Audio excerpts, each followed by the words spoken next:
Good morning, everybody, and thank you for joining us. I'd like to welcome you all to the first part of our three-part 2026 Volunteer Engagement Leadership Series. My name is John Palmer, and I'm the Volunteer Services Director here with Volunteer Florida. For those of you who may be unfamiliar with this department, the Volunteer Services Department seeks to strengthen Florida's communities by promoting volunteerism as a solution to critical community-wide needs in Florida. The department also establishes initiatives like Suits for Session to encourage Floridians to serve and support efforts of public and private nonprofit organizations to recruit and mobilize Floridians as volunteers. Today is a part of that mission, and the Volunteer Engagement Leadership Series serves to connect experts in the field with you all to provide tools and insight to better further your own mission. A little housekeeping for today. Please keep your cameras off and microphones muted unless prompted. And today's recording, along with the other two parts of the series, will be made available to you all on our website after the conclusion of the third and final part of the series in the next couple of weeks. Thank you all again for attending. And with that, I will pass this over to Betsy. Wonderful. Good morning. Thank you, John. So glad to be here. Really appreciate Volunteer Florida for hosting these events. So amazing. Really important work all of you do across the state. I am zooming in from Maryland, and it's a gorgeous, beautiful spring day here. I hope it is in Florida as well. Today we're going to focus on designing for impact, the infrastructure behind effective volunteer engagement. So we're going to talk about how to set up and structure your volunteer engagement for success. And while I'm introducing myself, would love to know a little bit more about who has joined us today. So please feel free. Hopefully all of you can access the little chat box because we'll be using that today. Please drop a hello in the chat. Let us know what's your role and what organization are you with or anything else you'd like to share. This is not only a good opportunity for you to hopefully learn something from me, but also from one another. And I welcome at any time, I'm a very fluid and easygoing presenter. So at any point, you are more than welcome to raise your hand. I'll be happy to call on you. You're welcome to come off mute and put your cameras on if you'd like. I love to see faces and expressions as I'm going, just to know that there are people out there listening. It's always weird talking to the black box, right? So please feel free to participate today. And we're going to cover a lot of ground, but hopefully I've structured it in a way that you can easily follow. And quick note, oh, and so good to see all of these welcomes. Thank you, everyone. Great. Oh, we've got a good mix. We've got CERT folks. We've got, oh, disaster assistance. Fabulous. Oh, the aquarium. Wonderful. Well, welcome to all of you. Great. Great to see you. I will be sharing with John after this presentation the slide deck as a PDF. So you can certainly take notes as we go. I would encourage you to jot notes down, but also know you will get the slides. I also have a couple of handouts related to the material I'll be covering today. So I will also share that with John as well. So you all will have some take-home materials to hopefully support you in the work going forward.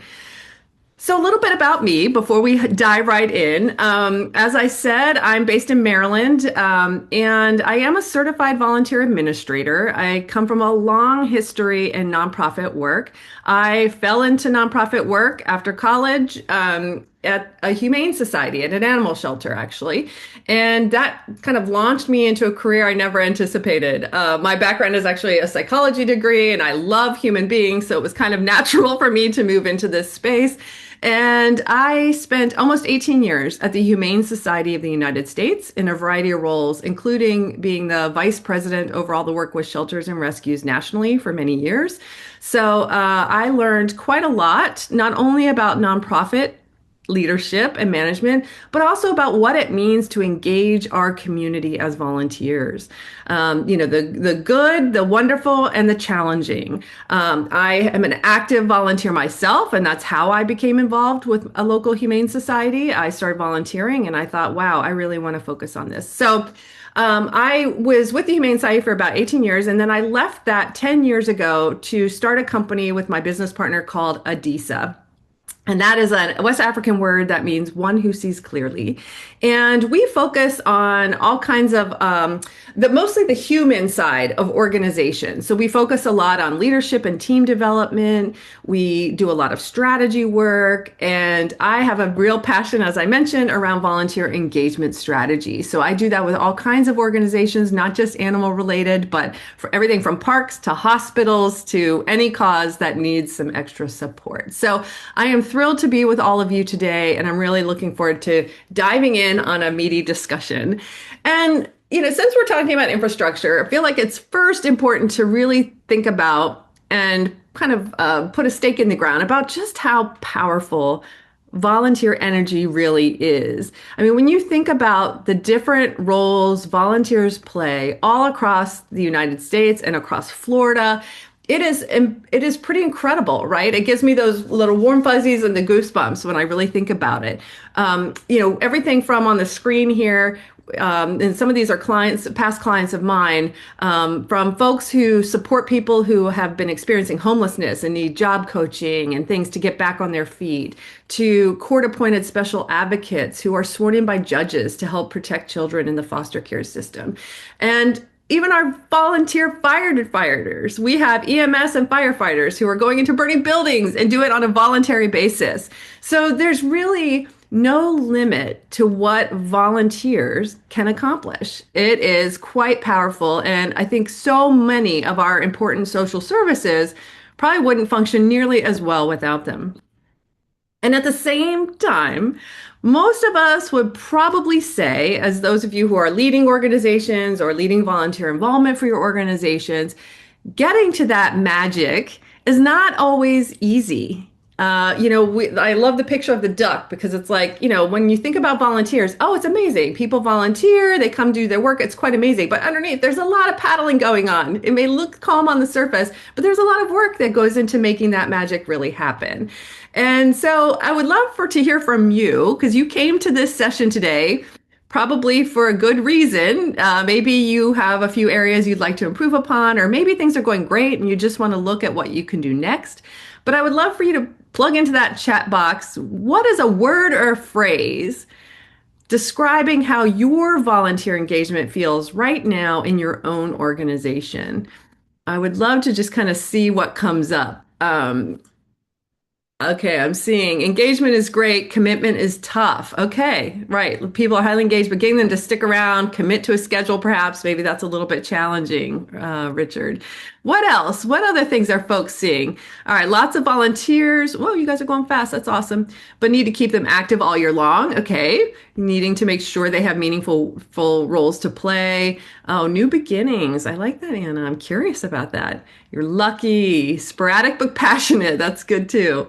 All kinds of things. All right, thriving to just okay. We've got a real mixed bag in the room today, which is not surprising. We've got some folks who are struggling with some low morale. You got a small but reliable group of volunteers. A long on-ramp, but expansive opportunities. Wow. Okay. So it sounds like we've got a real mix of the types of volunteers that are being engaged, the structures that are involved, and maybe some of the challenges and the wonderfulness that you're experiencing. So hopefully what we touch on today will support all of you, at least give you something to think about as you go forward in making your volunteer engagement strategy even more successful. And I just feel like, too, we need to also set another stake in the ground that there's often this misconception, kind of building on this duck parody. We often think, well, we need volunteers or we need to get things done. So we recruit volunteers. Then everything works beautifully, right? Isn't that how it works? Well, not really, right? Because I always like to say people are messy. And anytime we're managing people, we're managing systems, things are not going to be perfect. We're all bring our full selves to everything we do, whether it's our day jobs, our volunteer work, to our families. And effective volunteer engagement doesn't just happen. This is not magic. You don't wave a magic wand and have a core of volunteers steadily marching through your organization. It happens and it's effective when you design it and you plan for it and you structure it and you support it. So that's what we're going to focus on today, because when we build our volunteer engagement strategically and methodically, That is where we end up seeing all that wonderful magic start to happen. Our volunteers help us advance our mission priorities. We develop and provide roles that are really meaningful to volunteers. Leadership is shared across the organization. Everyone understands the importance of supporting volunteer engagement and the benefits that it brings to not only the volunteers, but also to the staff, to the leadership of the organization, and most especially the clients the organization is serving. And if we build it strategically, the end goal would be volunteers who feel really connected and impactful. And that ultimately means they're going to stick around, right? And that's really what we need. And I see that a lot in your comments too, around needing volunteers who will commit to their schedules, continue to come back, and hopefully, continue the great work. So today we're going to focus for the next 80 minutes or so on the build framework. And I just made up the build framework. This is not a published framework, but I think it works. And so I want to talk you through this framework that I hope will help provide a little bit of easy structure for you to consider. And the build framework, we'll just take each letter at a time as we go through. And we're going to begin with role design for B. We're going to talk about what it means to have meaningful volunteer roles. How do you identify that? How do you structure them? Then we're going to shift into understanding who we need in order to fill those roles. What does our recruitment or cultivation of volunteers look like? Then how do we integrate our volunteers for success and bring our staff and our leadership along with us? And then what does it look like to leverage volunteer leaders? How do we then kind of take it to the next level and begin to share leadership with volunteers? And we'll wrap up our session with talking about demonstrating impact, what impact volunteers are bringing to the organization, how we talk about that, how we share that, and ultimately use it to further the volunteer engagement strategy we want to create in our organizations.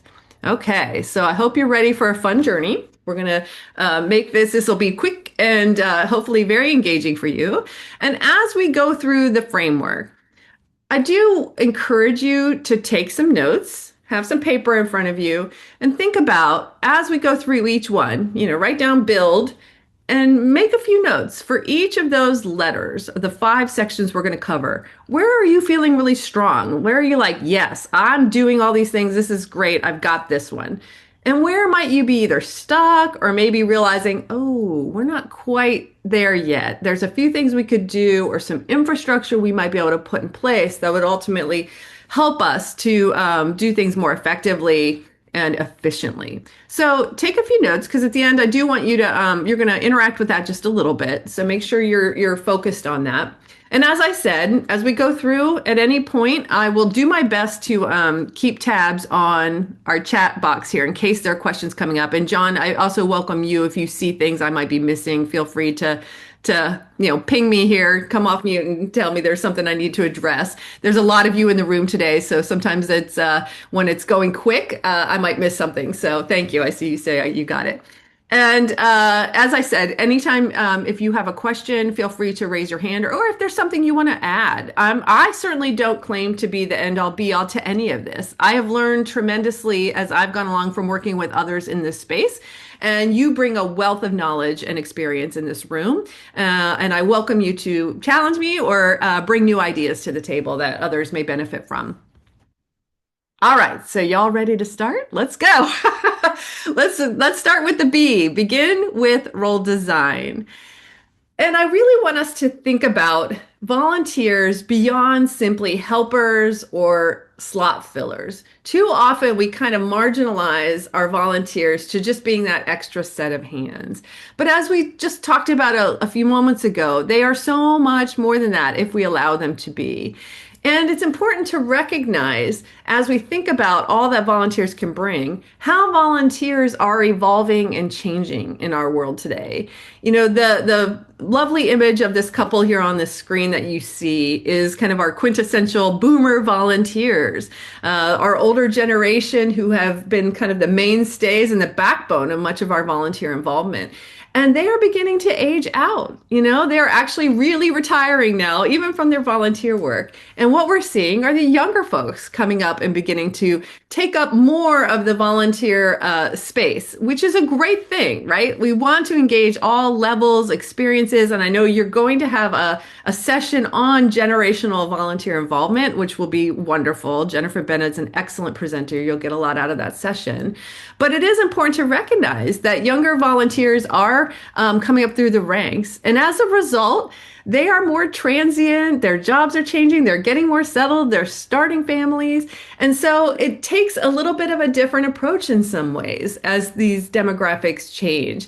In our past generations, it wasn't uncommon. And especially as we get older, we become a little more settled typically. So we'd have our volunteers stick with us for many years, 10, 20, 30 years, right, in their roles.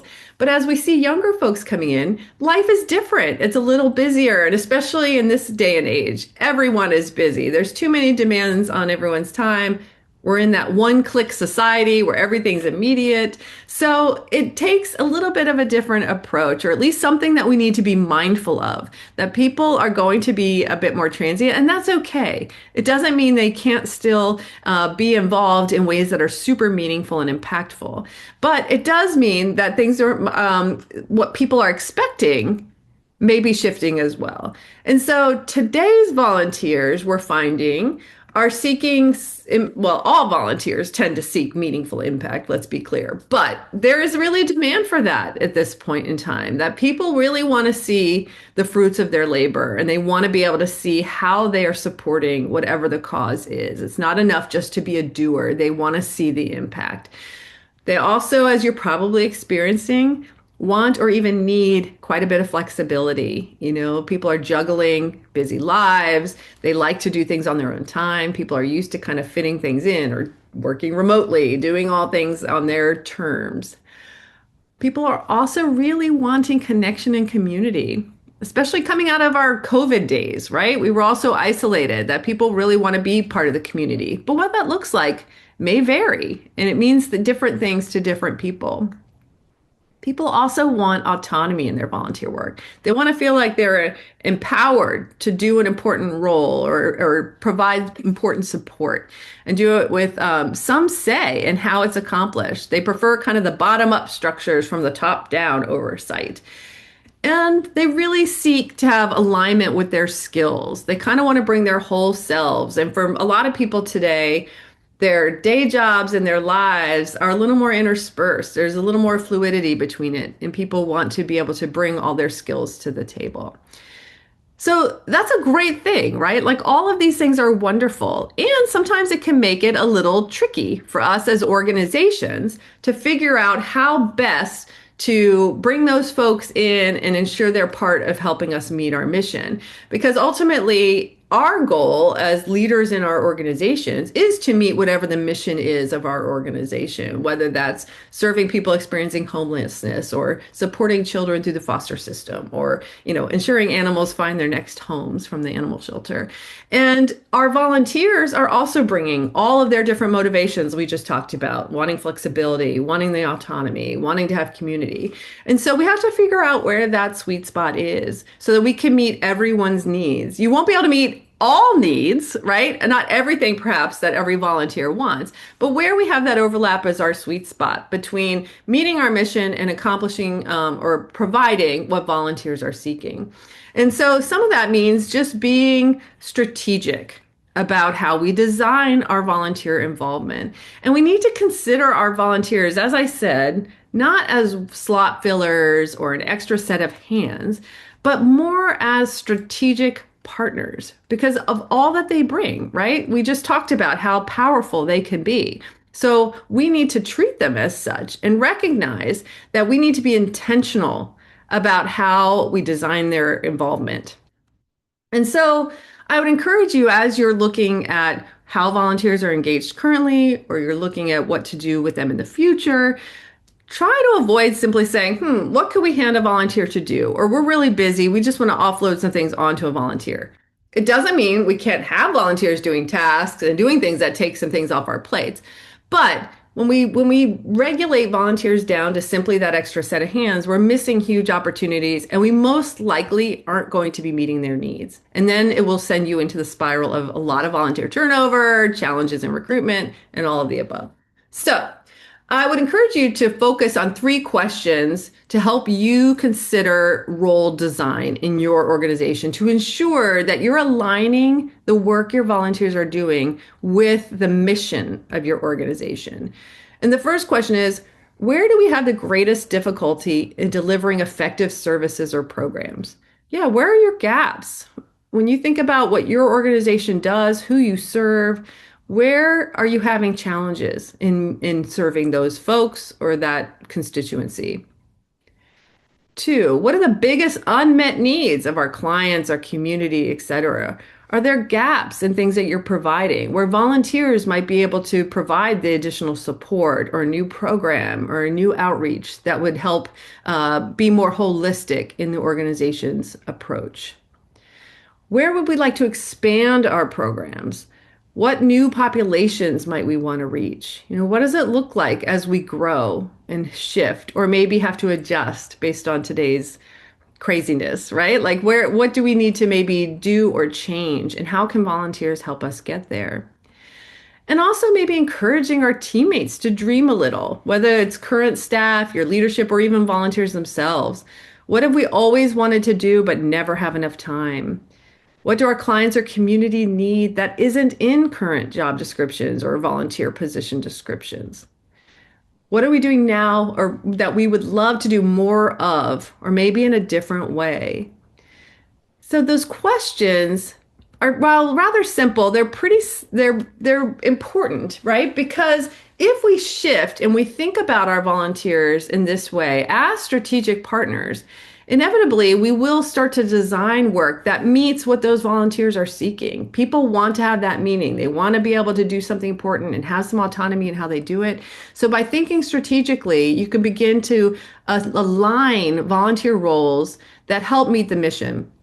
And it doesn't, again, mean that we can't have volunteers doing some things that may seem basic. Like I had the picture, kind of, I did it tongue in cheek, but the picture of somebody licking an envelope, if anyone even still licks envelopes now, probably not.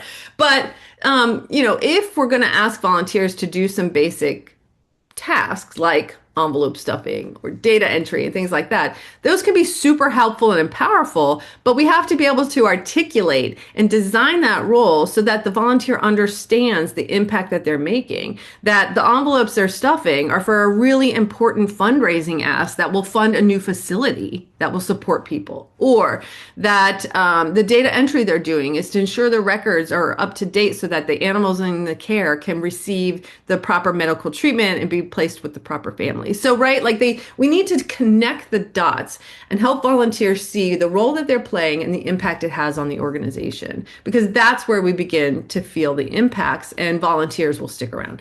So what I want you to think about is really we're redrawing our blueprints if we want to continue our build analogy. We want to move from we need someone to do XYZ task to we need to improve X result. So it's moving from we need to stuff envelopes to we need to raise funds to support our new facility. And that may seem like a minor shift, but it really isn't. That's why I'm spending so much time on this. This is probably one of the most critical pieces of designing volunteer involvement, because so often we just immediately go to tasks and that leaves us lacking in so many different ways. And the framing and the language we use around how we describe what we're asking our volunteers to do really matter. And I want to give you a brief example.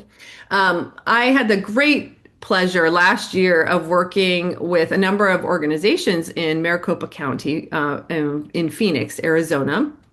And one of those organizations was St. Vincent de Paul.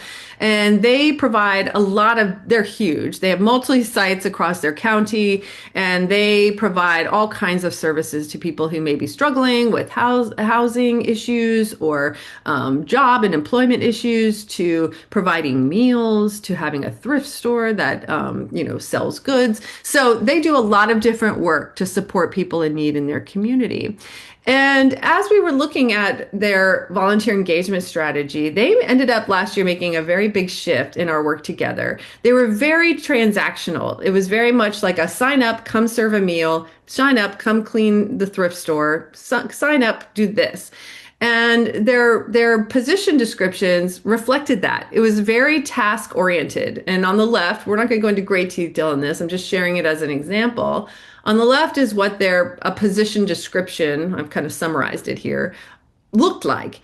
Volunteer client advocate. They work with case managers for helping shelter residents. They collect information. They intake and monitor support. They document assistance. They track goals. They blah, blah, blah. They coordinate transportation. You can see it's very task focused, right?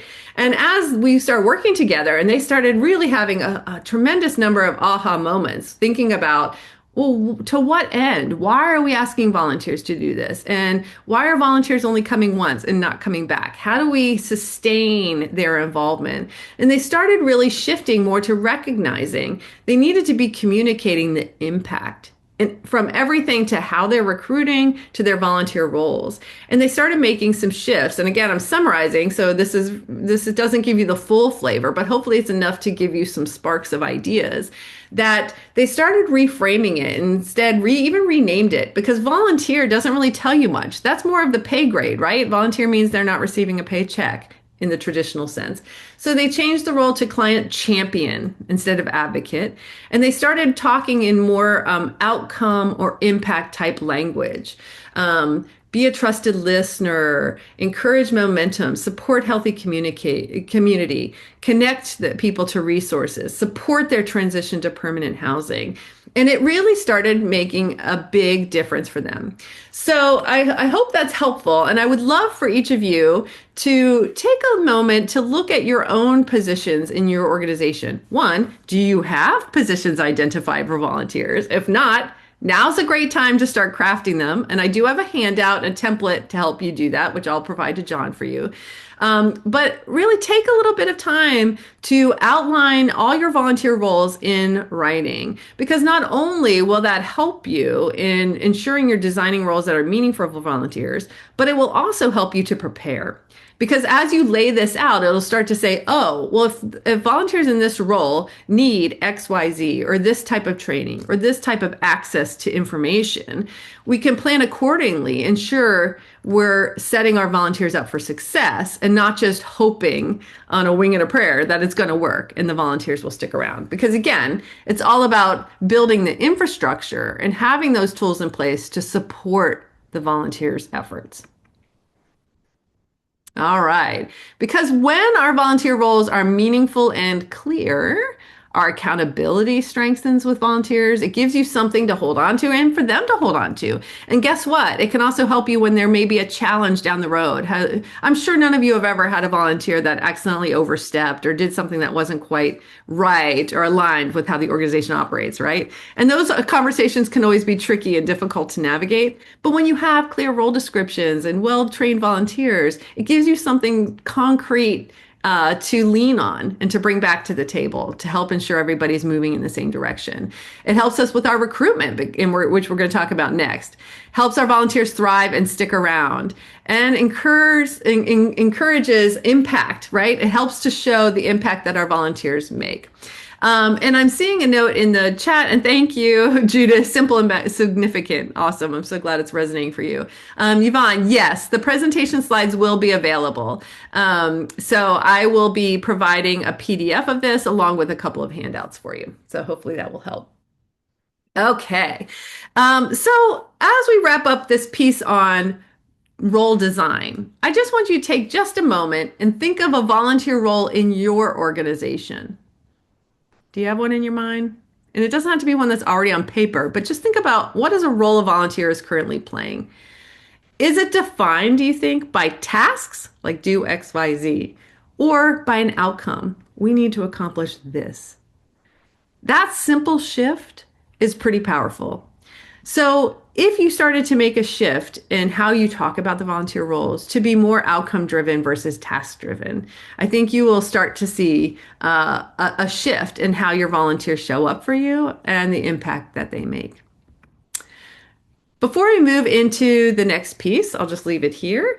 I will invite any questions or comments related to that first section. And does anyone have anything that resonated for you on this? Was there a role that came to mind? And do you feel like your roles are more task or outcome driven? Would love to hear that as well. If anyone would like to, you feel free to raise your hand and come off mute or put your camera on, or you can also plug into the chat. We'll just give it a moment just to make sure I'm not going too quickly for anyone.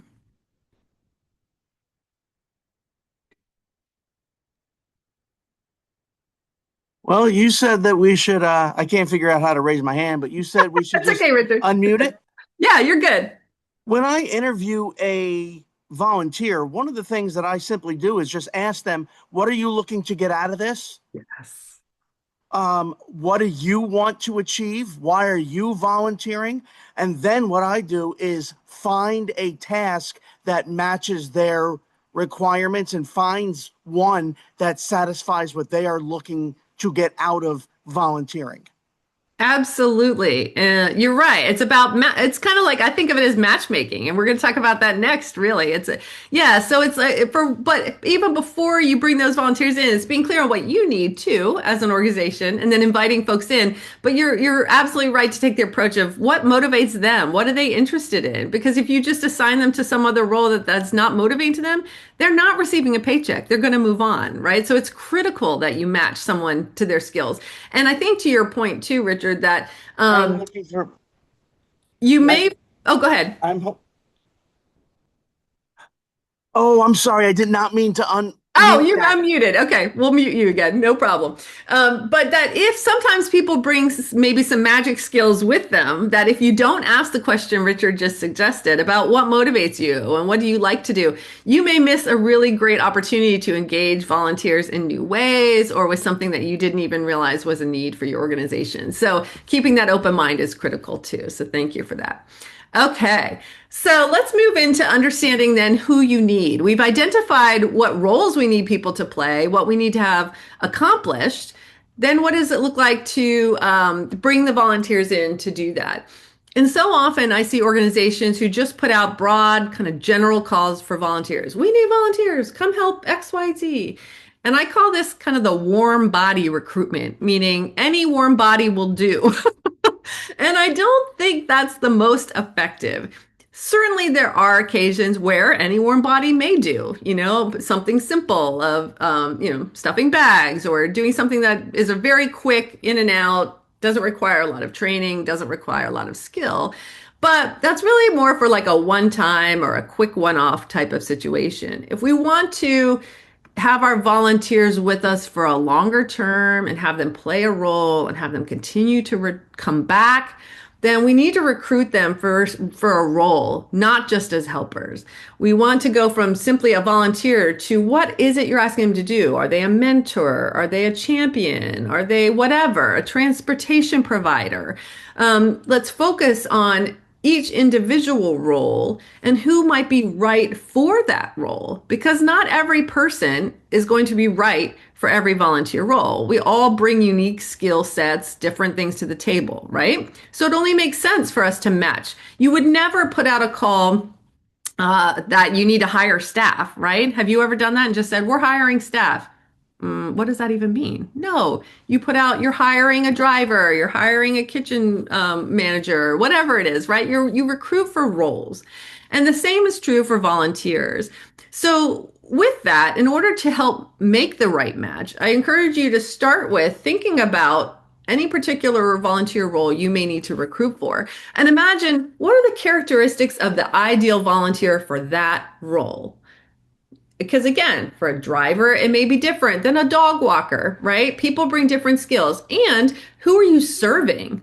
Who is in your community? And who might be the best match for that community. So you can think about things like, and this is kind of persona development. If you've ever heard of that term in marketing, companies, when they're doing their brand marketing, they spend a lot of time, who are their personas? Who are their ideal customers? And they have to craft that, almost like really creating a picture of the person to identify how they're going to market to them and how they're going to get them to buy their product. It's the same thing for recruiting, right? We want to be able to attract the right volunteer for the right role. So, what are the demographics? What are their interests? What's their availability? What barriers might be in their way to volunteering? And what can we do to help overcome those barriers?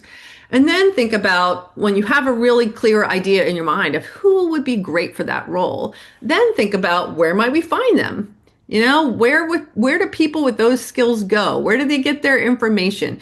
Who do we know who might be able to introduce us to those people? Because we also know most people volunteer because they were asked. So again, broad calls for volunteers are not as effective as more targeted, intentional asks of volunteers.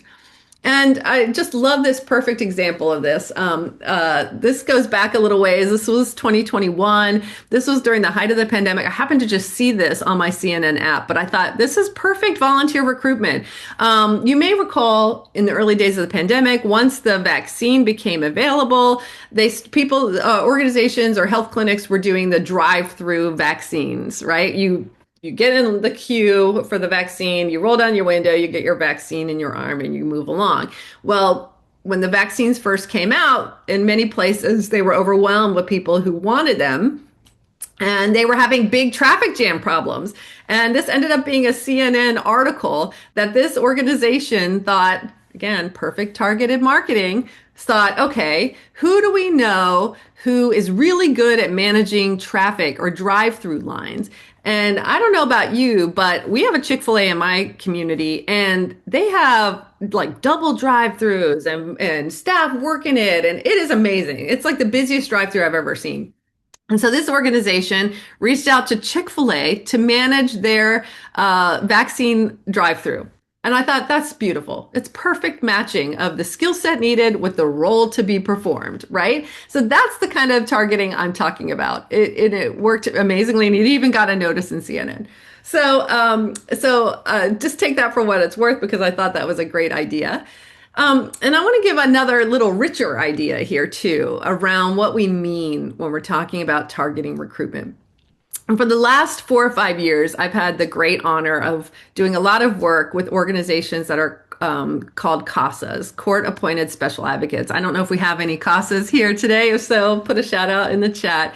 Particularly, I've been working with California and a couple of other states. And the CASA role is a volunteer role that the volunteer is sworn in by a judge in the court system, and they advocate on behalf of a child. They're paired with a youth, and they advocate for that child through the system. So oftentimes children in this system may be in foster care, and they're coordinating all different things, from the family to the foster, the resource families, to the teachers, to the social workers, to the court with the judge.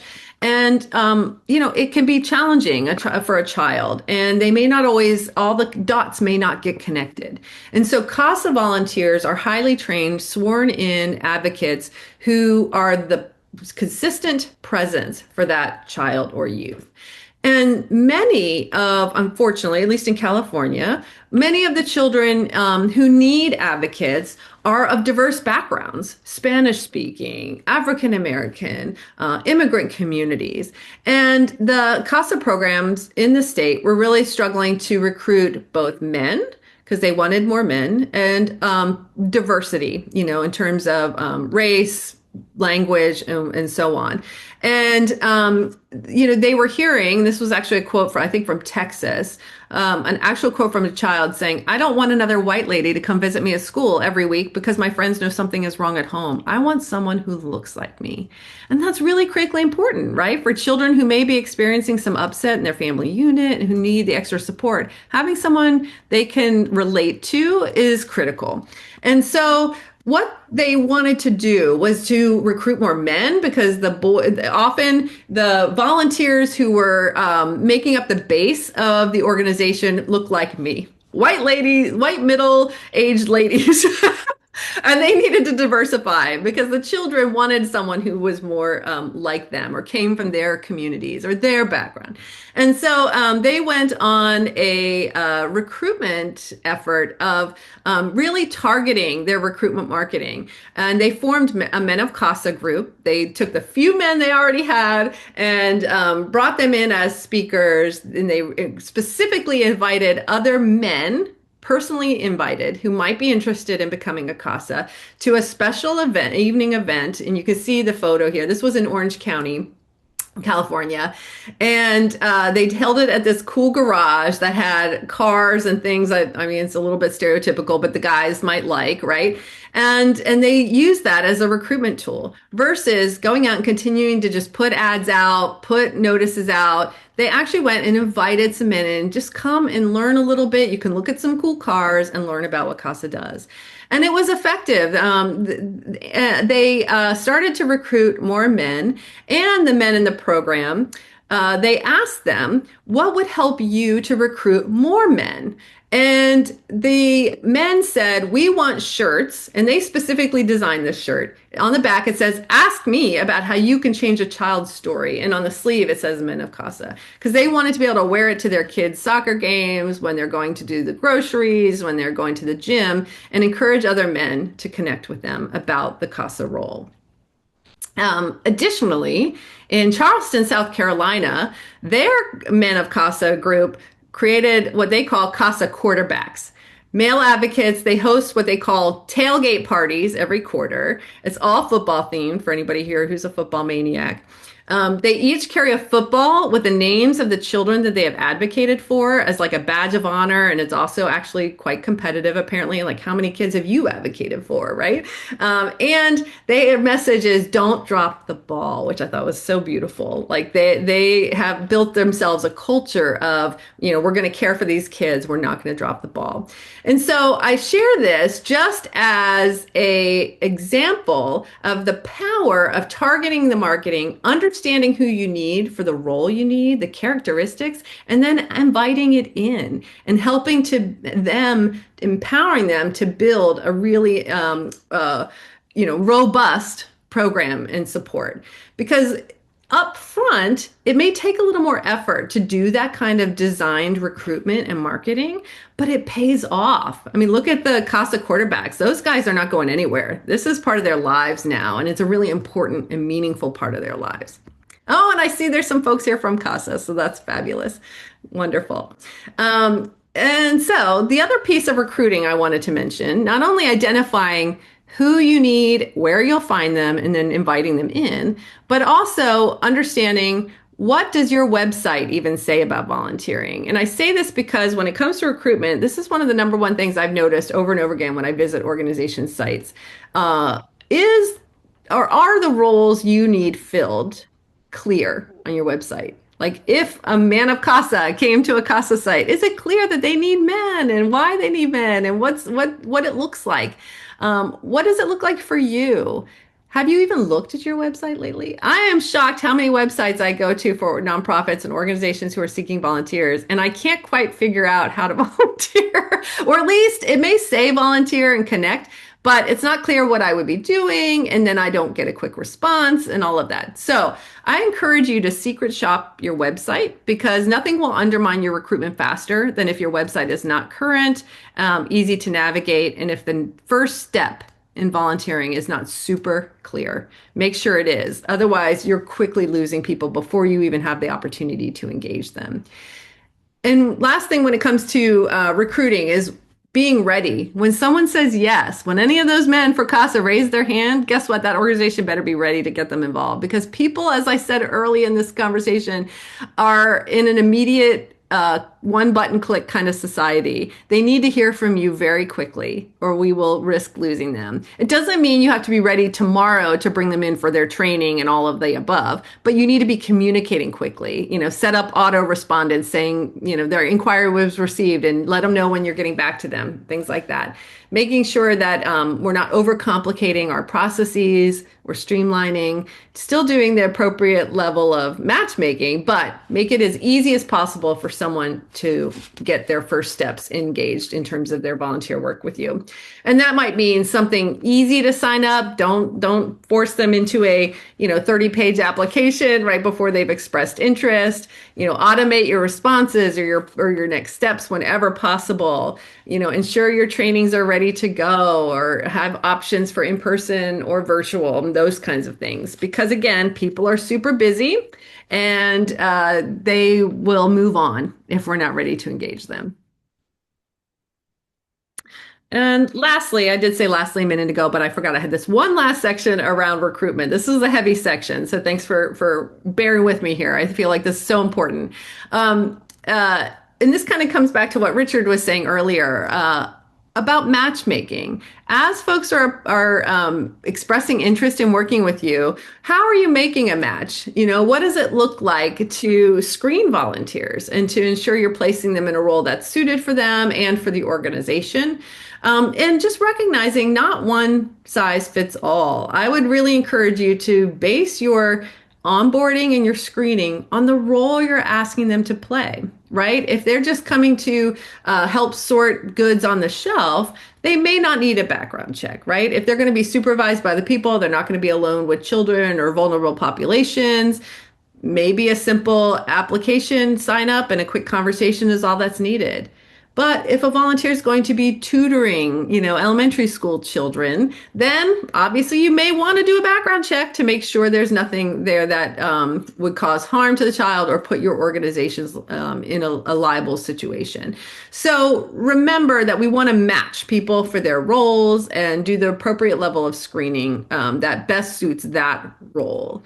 And if we're finding, oftentimes I hear organizations say, well, you can't turn a volunteer away. You just, someone raises their hand and says, I want to be a mentor. They become a mentor, but they may not be well suited for that. So do we understand their motivations and their skills? If they're not the right fit for that kind of role, what other opportunities might you be able to offer them in your organization? And if there aren't any, it's okay to refer somewhere else, right? We don't have to accept every single person who wants to provide support. Of course, wherever we can fit them, fabulous. And maybe they bring something unique that you hadn't counted on and you could still benefit from.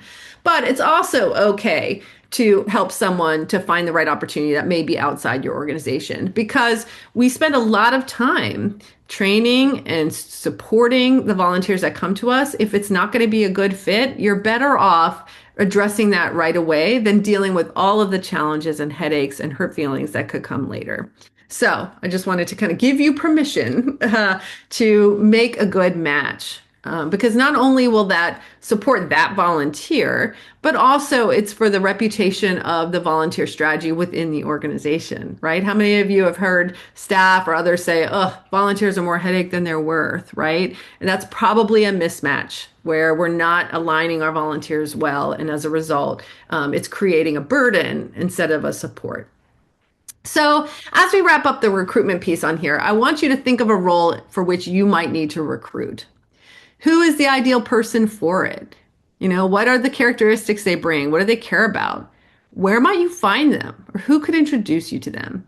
Maybe try that as your recruitment option for the next time you need to fill a role. And be sure to check your website. See what it says. Take a look there. All right, so moving into integrating our volunteers for success. As we've been saying all along through this whole session, your volunteers want to be part of your organization. They want to feel like they're part of the team. And if they're not feeling that way, they most likely are going to move along and find an organization where they do feel that. So having this strong connection and building and aligning your volunteer strategy to best support relationships and support internally, both among volunteers and staff, the better. And sometimes, again, like the duck paddling, that could be challenging to kind of create those types of environments, but it's really worth the time and effort to do so.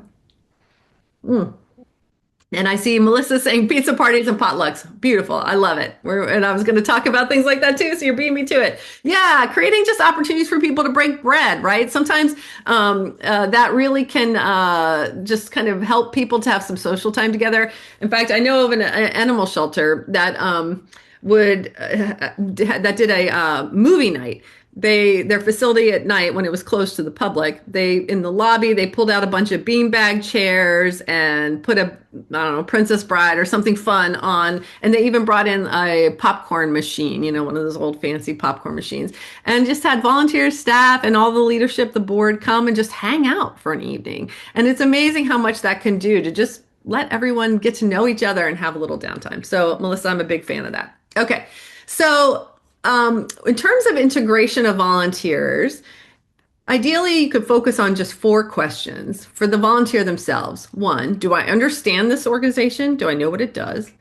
Do I understand my role, the role I'm playing? Do I have what I need in order to do that role? And do I feel supported and basically part of the team, right? Those are the 4 things to focus on when it comes to integrating your volunteers into the organization. And probably one of the simplest ways to ensure they understand the organization is just to provide an orientation. Are we allowing them to hear more about what's the mission and the impact? Where are you heading? What are your big strategies towards the goals you've set for the organization? What expectations are there of volunteers? Where are kind of the guardrails? What should they be aware of? What's a typical day like in your organization? Who can they go to with questions, right? Those are all important pieces of orienting a volunteer to the organization. Everyone should have some baseline understanding, because not only are they a volunteer and helping you in doing something important in your organization, but they're out in the community. They're having drinks on Friday night with their family or their friends, and they're talking about their service. And so it's important that they do so accurately, and you need to arm them with that information that will allow them to be a good ambassador, because they can be huge in terms of brand awareness and additional recruitment. And we need to provide role-specific training. And again, varies really about on the role. Like, not every role is going to be the same. So what must they know? What must they be able to do? What challenges do they expect? What level of training fits this particular role? And one size doesn't fit all. As I've said all along, if there's a one-time event, maybe they just simply watch a simple orientation video, they get a quick briefing on site, and there's a little tip sheet to remind them of the steps. That's simple. Maybe that's all the training requires. But again, if it's going to be somebody who's tutoring someone, they may need more training, maybe a 4-hour required training. They do some pre-reading. They shadow somebody who's already doing the work. And then that person is evaluating their skills as they test it out and try the role. So not one size fits all. It's perfectly fine to tailor your training to each role that you're recruiting for. In fact, that's preferred. And making sure we're equipping our volunteers for success. Do they have access to the systems and the tools that they need? And this is where that position description can really come in handy. As you look it over, what are they going to need? Do they need a branded email address? Do they need business cards? Do you have a written policy manual for volunteers or guidelines that can help them to understand how things work? We need to make sure we're thinking those things through and providing it, and give everyone the same baseline. And then, are we providing that ongoing support? Are we checking in with them regularly? Are we keeping them informed? Do they know what's happening? Do they have that go-to person, or is their feedback even sought? And how are we helping them to build connections, which we'll talk more about here in just a moment. So as I say all of that, I'm again thinking of the duck paddling quickly under the water. It looks all smooth, and there's a lot of work, right, that goes into this. But it's a labor of love, and that investment of the time in providing the structure goes such a long way. And I always like to remind us that volunteers, while we don't pay volunteers, they're not really free. As you can see, everything I've talked about, it requires a significant investment, mostly of time and attention and strategy. But it's definitely worth it. You get so much more out of it when you do it well. And you can have the best laid plans and the best strategies and all of the right tools, but if your culture isn't aligned for volunteer engagement, it can undermine you. You can see culture eats strategy for breakfast. I love that quote. It's Peter Drucker. He's like a management guru guy. He writes books about this stuff. And for the showing my age, Pac-Man. How many of you remember Pac-Man? The culture is eating the ghosts, the strategy. And you can see I'm an animal person. My cat has joined us. So if we want to be sure our volunteers are aligning in the organization and treated well and working effectively, we have to then expand what it looks like to support volunteers in the organization. And a traditional view is that volunteers kind of report to a leader of volunteers, and that's that. They kind of sit in their little silo, and the volunteer manager, the volunteer leader, director of volunteer services handles things. But in reality, that's not always how it works, right? Like this is like a siloed version, but this isn't really how it works on a day-to-day basis. It's more like this. Our volunteers, typically in an organization, are dispersed. They're assigned out to different areas and performing different functions, which means they're interacting with and hopefully being supported by others in the organization, not just the leader of volunteers. The director of volunteer services may be that hub, this big, but the spokes on the wheel go out across the organization, which means everyone plays a role in supporting the volunteer strategy.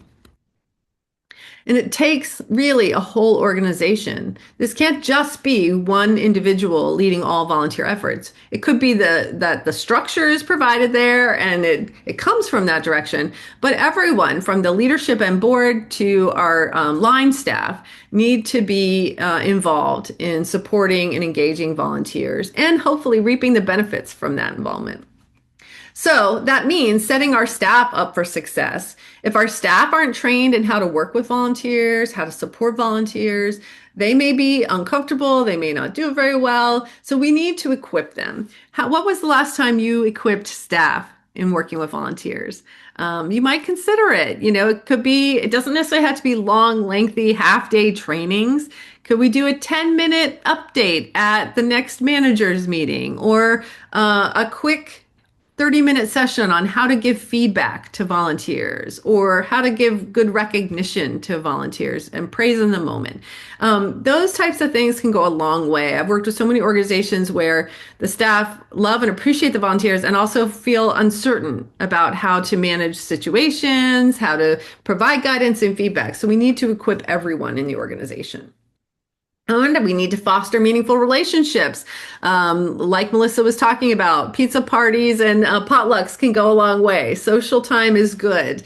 But also taking a little bit of time to introduce new volunteers as they're coming on board, introduce them to key staff or other volunteers, help them feel welcome. Do the same with new staff members. Are they introduced to longtime volunteers who could be a good resource for them?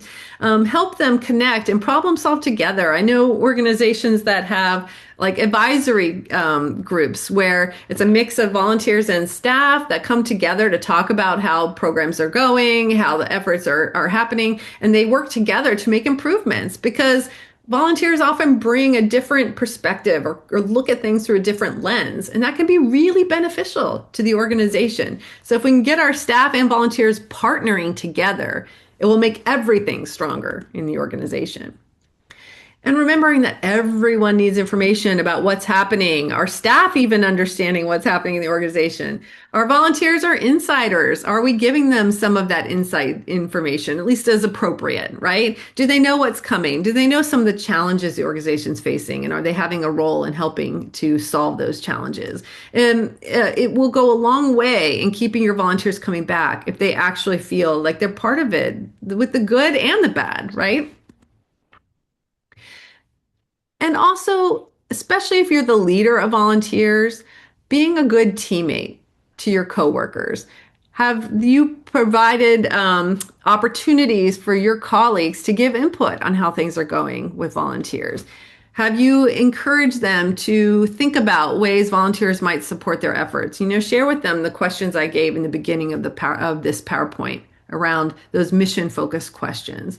Have they had an opportunity to interview prospective volunteers, or are you just assigning volunteers to them? Maybe they need to play more of a role in choosing who their own teammates are. Are we monitoring to make sure those placements are going well and working out? And are you, as a leader of volunteers, involving volunteers directly in your work to help demonstrate how it could go, right? You don't have to do all of this yourself.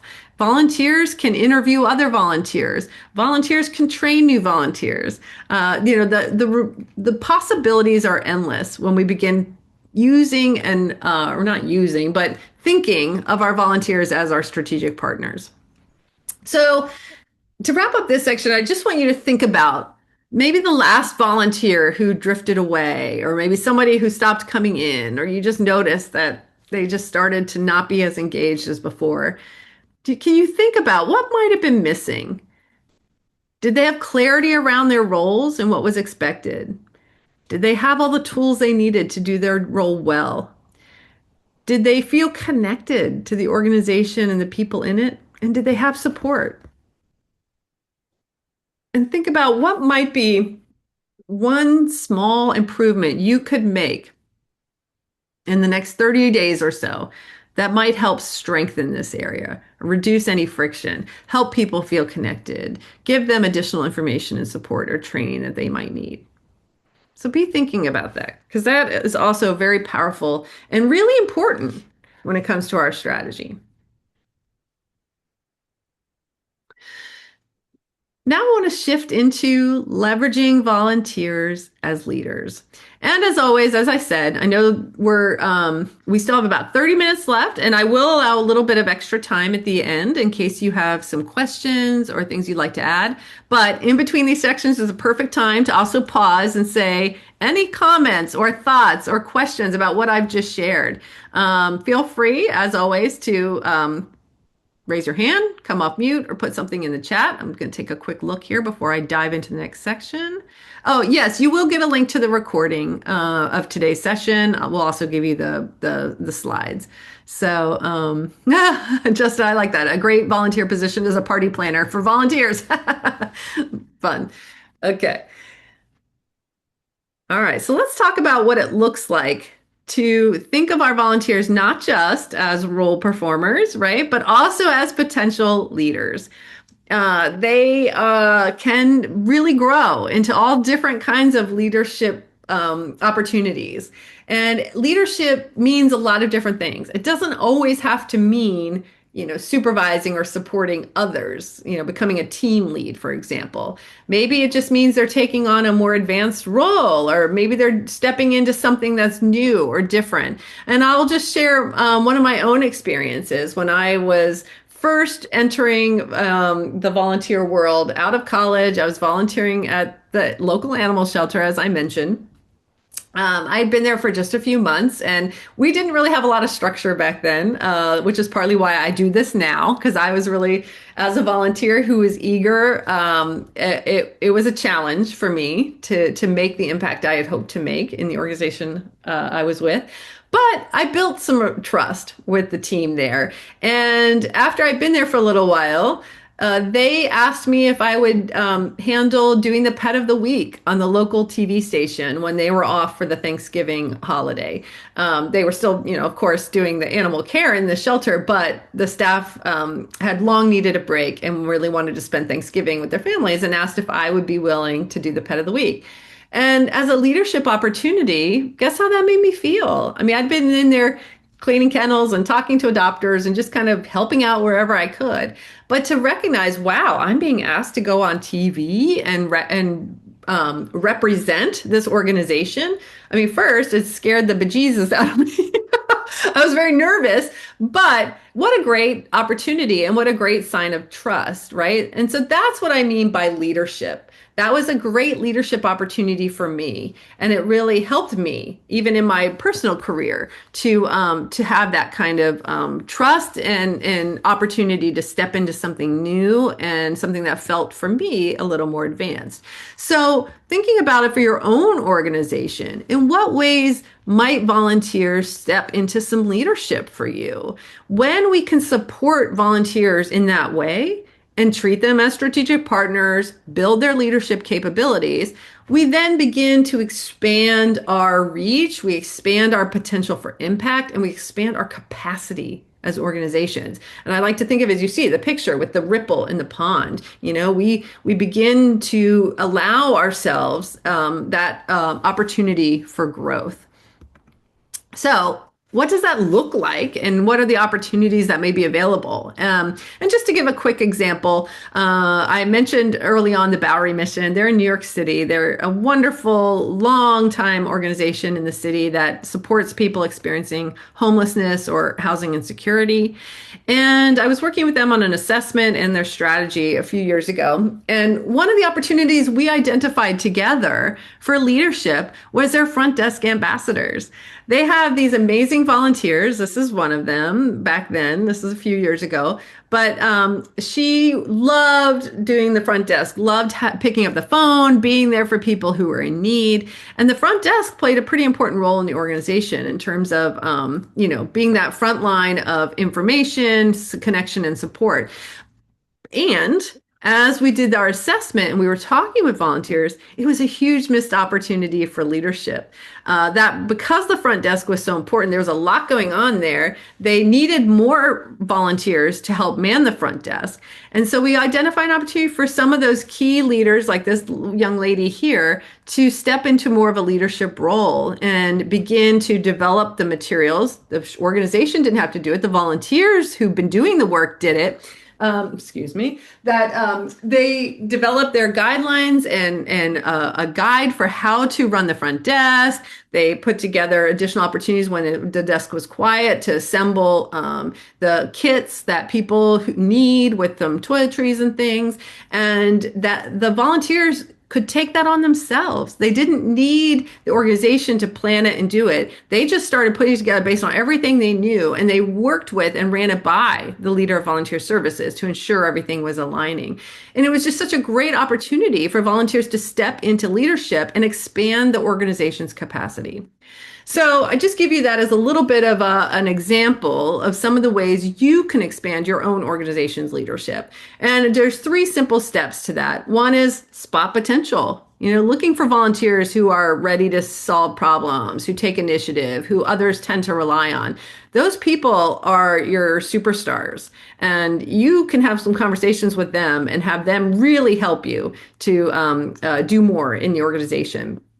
So you need to be able to notice who's ready for some leadership opportunities, and then share that responsibility intentionally. Maybe it's a pilot project, but define what is it we're going to tackle together? Where is that person going to be exploring, or what are they going to be building? Just making sure you have an shared understanding of what's going to come, so that a volunteer is not just off and running or accidentally going rogue, but that you're together designing and building for the future. And then, what does it look like potentially to grow our volunteers into some additional leadership opportunities? It's kind of like fundraising, I often think of, right? When we are cultivating donors who give finances, we tend to start with maybe a small time donation, and then we grow their support over time. We build their relationship, and it results in larger gifts. Volunteers are also donors, but they're donating their time. Sometimes they're also donating their finances, by the way. There is research that shows people who give of their time tend to also give their resources in terms of finances and donations where they volunteer. And they tend to also give more money than non-volunteers. So keep that in the back of your mind. And can we create intentional opportunities for volunteers to grow? Classic example, humane organizations do this all across the country, where they may assign or develop levels of volunteers. For dog walkers, for example, you start out as a green, meaning you take all the easy ones, the ones who are real friendly, already good on a leash, and you work your way up into a more advanced role where maybe you're dealing with more of the challenging dogs, the ones who are jumping or pulling or not behaving themselves, right? Giving opportunities for volunteers to expand their own skill sets, to grow in the organization, to become more capable, and support in new and exciting ways. So you can also create intentional leadership growth. And then when you do have volunteers who are leading, let them lead. Nothing worse than nitpicking and providing too much oversight. We want oversight, we want support, we need to help folks, but sometimes there's more than one way to do things right. And let's give a little bit of flexibility where we can, providing the support, checking in, making sure everyone's aligned on what's going to be happening, but allow those volunteers to lead and do what they can, because you would be amazed at what all volunteers can accomplish for us. So, I want you to think of a volunteer who's maybe stepped up in some way that surprised you or maybe pleased you, right? Someone who turned out to be more even than perhaps you expected. And if anyone has also a great way volunteers lead in your organization, feel free to share that as well. If there's anyone who would like to tell me how you have supported leaders in volunteer strategy. I am seeing a question here. Biggest challenge volunteer process recruitment. One second, I'm reading the chat.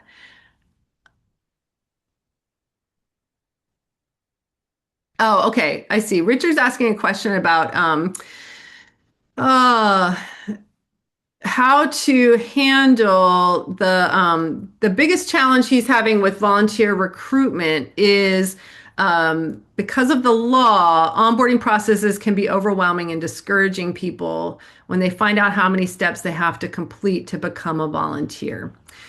Actually, Richard, that's very similar to what we've been looking at with the CASA programs that I was talking about, the court-appointed special advocates. As you can imagine, if a volunteer is going to be sworn in by a judge in the court to be an advocate for a child, there's a lot that goes into that. They go through a pretty extensive onboarding, screening, background, and training process.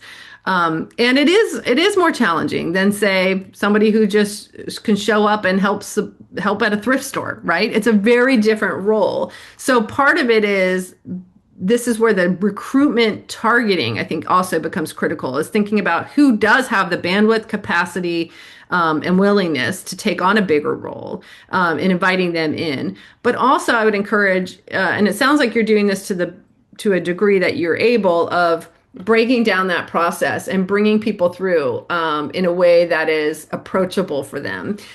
With the CASA programs, we call I kind of dubbed it the pipeline. What does it look like to bring someone down the pipeline? And people may start here and it almost becomes like a funnel. By the time they get through all those steps, you're left with a much smaller pool than had started. And to some degree, that can be okay, right? If it's a long-term or in-depth role, not everyone is able to commit to that. So you're automatically limiting how many who may be able to participate.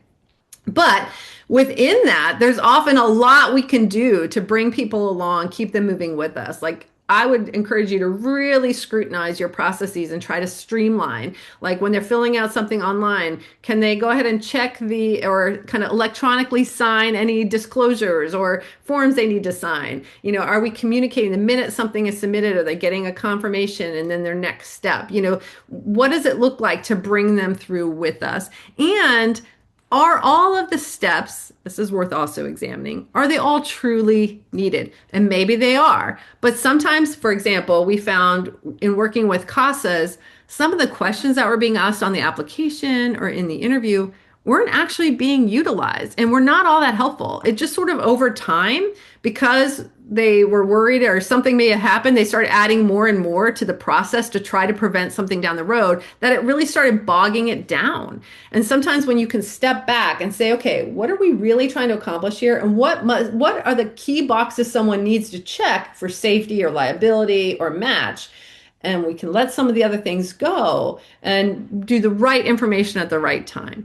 I don't know if I'm sure I'm probably not answering all of what you need to do. I'm more than happy to chat with you too. You can reach out to me. I'll have my email at the end. And I'm more than happy to have a conversation with you. Okay. So moving into the last section, being mindful of our time, we have about 15 minutes left, and I want to give you some time for additional questions. The D in our build framework is about demonstrating impact. I've probably been talking about impact ad nauseum this whole webinar, but now let's talk about what do we actually mean and how do we demonstrate it. So I want to shift back to first asking, What is the main motivator that keeps volunteers coming back? Shocker, this won't surprise you. It's impact.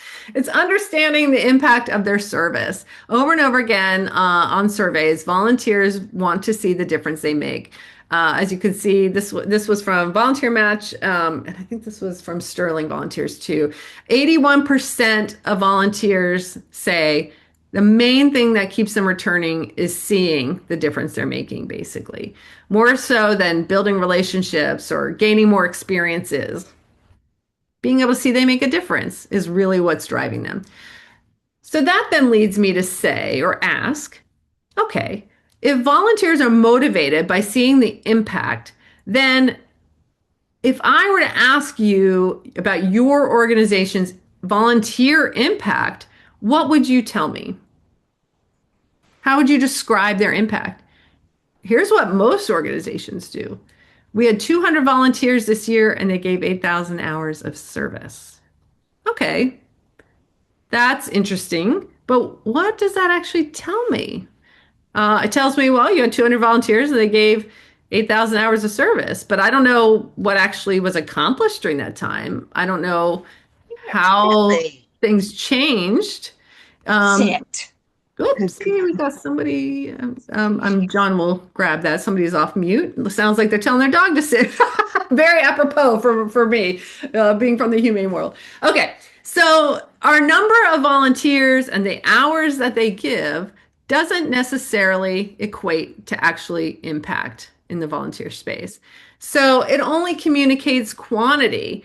It doesn't tell us anything about what actually changed. So I want to push you. I'm kind of being flippant when I say it, and or maybe even sounds kind of negative. And I don't mean to sound negative. There's nothing wrong with tracking the hours and the numbers of volunteers you've had. There's things you can absolutely learn from that. And I know many funders and others request or require that information.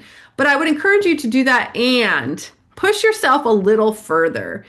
What actually changed as a result of our volunteers' efforts? And how might we be able to describe that change, quantify that change, and tell a story about that change? Because that's where things become really rich.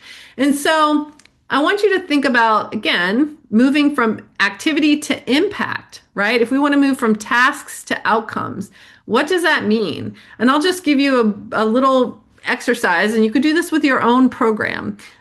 This is just based on, say, a Humane Society's program. And I want you at each step to ask yourself, so what? So what? Why does that number matter? Or why does that matter? And every time you ask, so what, the answer takes you a bit of a level deeper. So let's do this just as an example. 10 dog walking volunteers served 160 hours. That's kind of our classic, right? All right, so what? Why is that important? Well, they ended up walking 50 dogs and taught those 50 dogs basic manners. Great. Okay, now we're getting somewhere. But so what? Who cares if those dogs have manners and can know how to sit? This allowed staff to focus more on helping dog owners resolve issues they're having in their homes with their dogs, keeping 20 more dogs in their homes and out of the shelter because the shelter staff was able to be proactive instead of reactive. Okay, now we're starting to get somewhere. But so what? How does that actually help the mission? Well, because the shelter dogs who are being walked actually gained manners, that resulted in 20% more adoptions. People wanted to take home the dog who knew how to sit and didn't drag them down the street when they took them for a walk. And it also resulted in a 30% decrease in the amount of time that dog spent in the shelter. They went home to a new home faster because they were being walked regularly by volunteers. And overall, the shelter helped many more dogs and probably could quantify that. So you can see what I mean by if you only report 10 volunteers walked dogs and served 160 hours, okay. But when you really start getting at what came from that, it's quite amazing that those dogs they found were 20% faster going home. The shelter had more time to spend helping people keep pets in their families. So again, we have that ripple effect, the pebble in the water. It makes a huge difference. So what story can you tell around that? And if you don't know where you're going, how will you know when you've gotten there? We can also help set expectations and set some goals for volunteers right from the start of their service. And so I would encourage you to look at your own volunteer roles and how you're sharing information and think about this. So a couple of examples by what I mean. Say for a tutor, oftentimes in a tutor's position description, the task or the responsibilities might say help students with homework, right? That's part of what that is what they're doing. They're helping with homework. But what if we, instead of just a task oriented focus, gave it more of an outcome focus? Maybe it would read a little differently. Instead of just help students with homework, because if we help them with homework and they still fail, then have we actually accomplished anything? That's questionable, right? But instead, what if we are saying assure that students achieve at least a C plus average? Wow, now we're talking outcomes. Kids' average scores go up. There's something measurable. We can actually say, did we reach that? How are our kids doing? It's something that's more measurable and something we can tell a story around.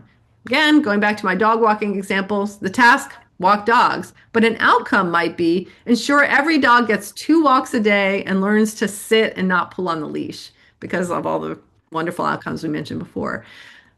So, what can you put in your volunteer position descriptions or in setting the stage for volunteers that helps them focus on the outcomes, not just the tasks at hand? Because that is where we're going to get our mission moments. Okay, couple last few things, and then I'll open the floor for questions. When it comes to sharing and telling your story, impacts that volunteers are making, I would just want to share a few ideas, and this is to keep it simple. So, we'll talk briefly about impact on staff and operations, on the external, the clients, and the volunteers themselves.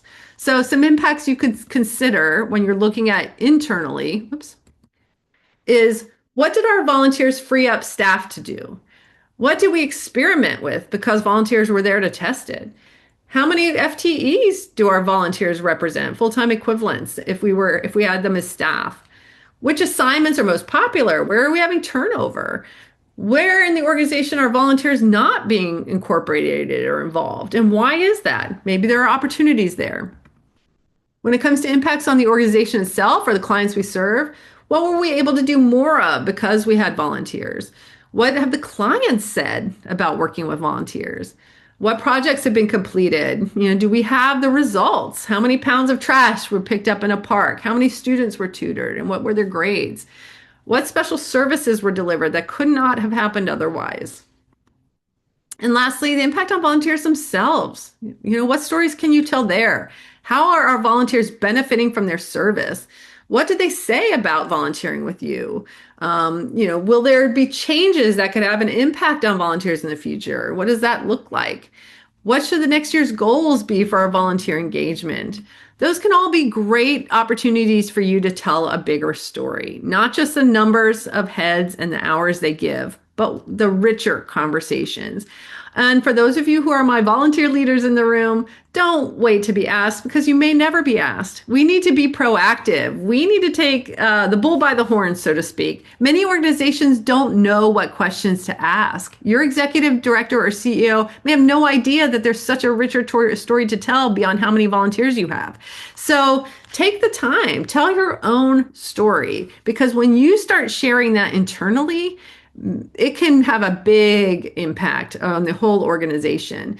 When asked to be if you're not already at the table for manager meetings or leadership strategy sessions, ask if you can attend. Ask if you can give a brief presentation on what's been happening in the volunteer area. So that it goes a long way as well. And when I talk about, sharing impacts, I just like this one. This is old, but City Harvest, I thought in New York did a nice job with this. You can see they included just a little infographic on how many volunteers they had. I mean, they had 10,000 volunteers, which is impressive, but you can see they went beyond just the number of volunteers and the hours. They incorporated it, but there's so much more here. They had over 1,700 projects completed. I love that they counted their cooking demos, and particularly I love that they were able to quantify the amount of food that was saved and rescued and repackaged. 4.7 million pounds of food was repackaged by volunteers. 3.2 million pounds of food was distributed at their mobile markets. That's a story. So also show, don't just tell. I love pictures. Like, what is the before and after in your organization? I love this. Habitat for Humanity in Philadelphia, the home before and then after volunteers got their hands on it, right? Incredible. I always have to include an animal, right? Before the volunteer groomer, after the volunteer groomer. That dog is now ready to go home. Before volunteers, a rocky, rutted trail to a beautiful trail.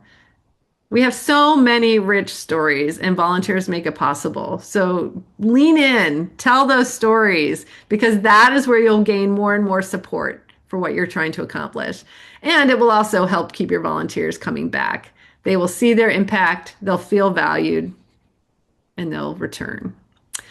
So think about one volunteer role that you have in your organization and what actually changed last month because that role exists. Not just what did they do, what changed? That's where the power is. All right. So we are have about 5 minutes left. I have now walked you through the entire build framework. Are y'all still with me? It's always hard doing these virtually, right? You're like these black boxes out there. I know you're there because I'm seeing the hearts on the screen. I'm seeing the chats in the chat box, which is fabulous. So hopefully you find this helpful. Give you a way to think about your strategy, how you build some infrastructure that will support your volunteers and your organization's mission long into the future.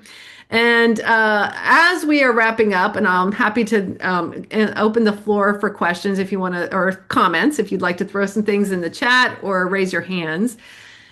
While we're doing that, maybe take a moment. I know I told you to take some notes as you went, but think about which letter of the build framework needs the most attention right now in your organization. Is it your role design? Are you missing opportunities to leverage leaders? Are you not telling a compelling story? You know, where do you need to focus? And what is one concrete thing you can do in the next month or so to start addressing it?